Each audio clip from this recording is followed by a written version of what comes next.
अब एक कंपैरिजन जरा देखते हैं sir, mutual fund, index fund और ईटीएफ में कंपैरिजन करते हैं सर, कौन सा बेस्ट है अपने लिए। सर पहला सबसे बड़ा डिफरेंस है, म्यूचुअल फंड में आपका दाव एक फंड मैनेजमेंट पर होता है। आप किस पर पैसा लगा रहे हो, किसके नॉलेज पर पैसा लगा रहे हो। जिसको पैसा दे रहे हो वो हमारे कंपनी, वो चाचा की कंपनी तो है नहीं, मामा की कंपनी है नहीं, फूफा की कंपनी है नहीं, तो वहां पर एक फंड मैनेजर होता है जो कि मार्केट का एक्सपर्ट होता है, और वही पैसा हमारा, हम जो पैसा देते हैं वही पैसा हमारा अलग अलग कंपनियों में इन्वेस्ट करता है। यानी कि हमारा दाव पूरी की पूरी तरह उसकी एक्सपर्टीज पर है। अगर उसकी एक्सपर्टीज खराब निकली तो अपना पैसा गया, उसकी एक्सपर्टीज बहुत अच्छी है तो अपना पैसा बढ़ गया। और किसी दिन बीवी से झगड़ा उगड़ा करके ऑफिस आ गया और मूड खराब में किसी हमारा पैसा किसी फंड में ठोक दिया, तो उसके बीवी की लड़ाई की वजह से अपना घर बार का रिलेशन खराब हो जाएगा। तो हमारा पूरा दाव एक फंड मैनेजर पर होता है म्यूचुअल फंड में। इंडेक्स फंड में हमारा दाव कंट्री की इकोनॉमी पर होता है सर, भारत की इकोनॉमी पर। अब जब हम भारतीय स्टॉक मार्केट की बात कर रहे हैं, अब जब हम भारत की इकोनॉमी पर बात कर रहे हैं सर, तो कितना परसेंट रिस्क है। देखो फोन ऑन करके मैं आपसे बात करता हूं, सेशन करता हूं, अब ऑफ कर दिया। तो भारत की इकोनॉमी पर पैसा लग रहा है सर, इस पर कितना रिस्क है आप सोचिए। यहां पर एक आदमी पर रिस्क है और यहां पर भारत की इकोनॉमी पर रिस्क है, तो यह ज्यादा सेफ है। सेम ईटीएफ के केस में भी होता है, क्योंकि ईटीएफ का पैसा भी इंडेक्स में लगता है, तो उसमें भी टॉप 50 कंपनियों में लग रहा है, तो वहां भी एक कंट्री पर, आप भारत की इकोनॉमी पर दाव खेल रहे हो तो वहां भी ज्यादा सेफ है। दूसरा होता है सर 1 से 2% रेशियो, जैसा म्यूचुअल फंड में हमने बताया, आपका एक्सपेंस रेशियो मतलब कमीशन जाता है। अब इसकी ताकत बताता हूं सर, 1 से 2% का इंपैक्ट कितना बड़ा आता है, जरा ध्यान से समझना। सर ये एसआईपी कैलकुलेटर हमने खोल रखा है। मान लो 1000 रुपए महीना आप इन्वेस्ट कर रहे हो 40 साल के लिए, तो सर 40 साल बाद ये कितना देती है आपको, ये तकरीबन 1.19 करोड़ आपको दे रही है, यानी कि लगभग 1.25 करोड़, यानी कि 1 करोड़ मान लो इसको। सर 1 करोड़ में 1% भी अगर आपका लग रहा है, हालांकि 1 से 2% लगता है, हम मिनिमम मान लेते हैं, 1% भी अगर आपका जा रहा है, अच्छा ये एक्सपेंस रेशियो हर साल लगता है, सालाना, तो जिस साल आपका 1 करोड़ रुपए 40वें साल आपको मिलेगा सर, उसी साल 1 लाख रुपए कमीशन भी चला गया म्यूचुअल फंड कंपनी को, 1 साल कटेगा। अच्छा सिर्फ इतना ही मिलेगा क्या एक ही बार 1 लाख रुपए लगेगा? ना ना, एक ही बार नहीं, हर बार लगेगा भैया। सर 39वें साल में, जब 39वें साल में फंड कितना हो रहा होगा सर, 1 करोड़ के आसपास, मतलब 39वें साल में भी आपका 1 लाख रुपए जाएगा। सर 38वें साल में, सर 38वें फंड में 93 लाख के आसपास आपका फंड है, यानी कि सॉरी 93 लाख है ना, मतलब कि यहां पर भी एक कितना 90,000 के आसपास यहां भी जाने वाला है भैया।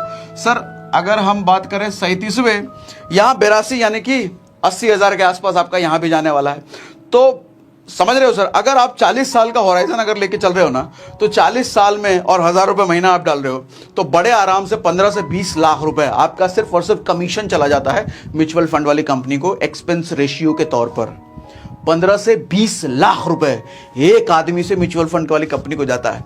इसीलिए तो इतने ऐड आते हैं, म्यूचुअल फंड सही है, हर जगह जहां देखो म्यूचुअल फंड सही है। क्या इतना भी सही है क्या? आओ कंपेयर तो हम कर ही रहे हैं, समझते हैं, ठीक है। तो ये 1% कितना ताकतवर है, समझ आया? हाँ, तो भैया देखो जरा, 1 से 2% म्यूचुअल फंड में जाता है, इंडेक्स फंड में 0.1 से 0.9 जाता है, यानी कि लगभग 10 गुना कम हो गया म्यूचुअल फंड का, 10 गुना कम। हम जब ईटीएफ की बात कर रहे हैं तो सर म्यूचुअल फंड से ये 100 गुना कम, 0.1% के आसपास ये जाता है, और 0.1 से स्टार्ट होकर के 0.9 पर भी जा रहा है, लेकिन अगर 0.01 भी है तो 100 गुना कम है म्यूचुअल फंड से। कितना बढ़िया।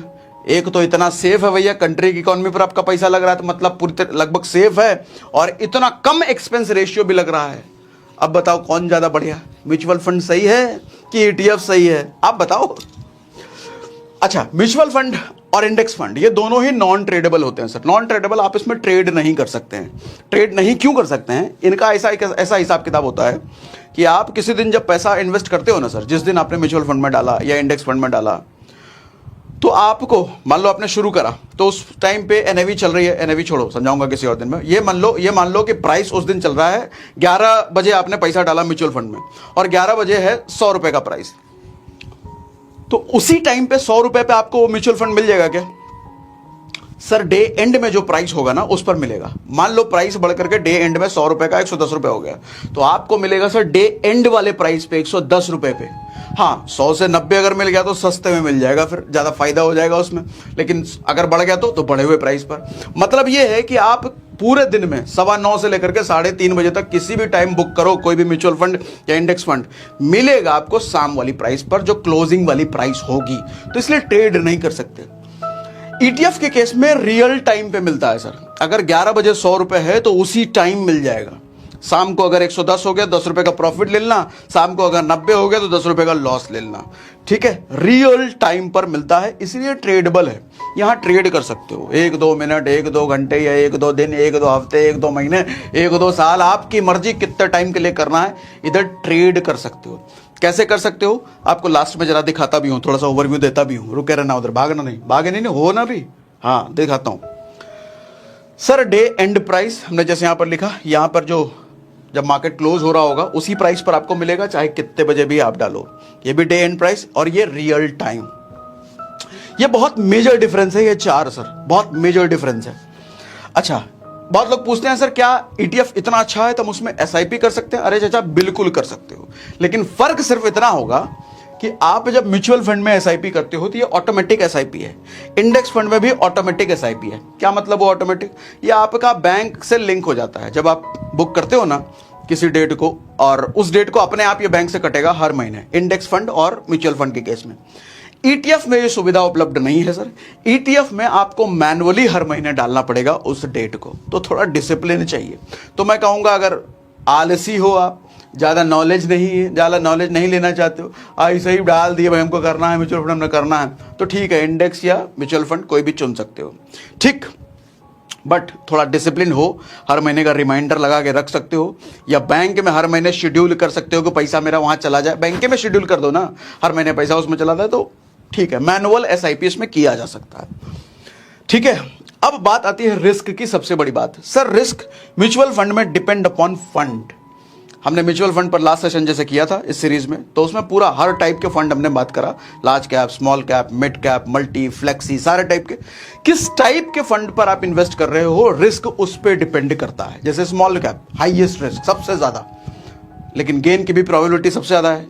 अच्छा, गेन की प्रोबेबिलिटी सबसे ज्यादा है तो लॉस की भी प्रोबेबिलिटी सबसे ज्यादा है, ये भी समझना। तो ये डिपेंड अपॉन फंड होता है सर। इंडेक्स फंड की जब आप बात करो तो ये लोएस्ट रिस्क है। क्यों लोएस्ट है सर? भारत की इकोनॉमी पर पैसा लग रहा है, टॉप की 50 कंपनियों में पैसा लग रहा है। ईटीएफ भी लोएस्ट रिस्क क्यों कह रहा है सर? यहां भी वही टॉप की 50 कंपनियों पर दाव लग रहा है। इतना समझ में आता है।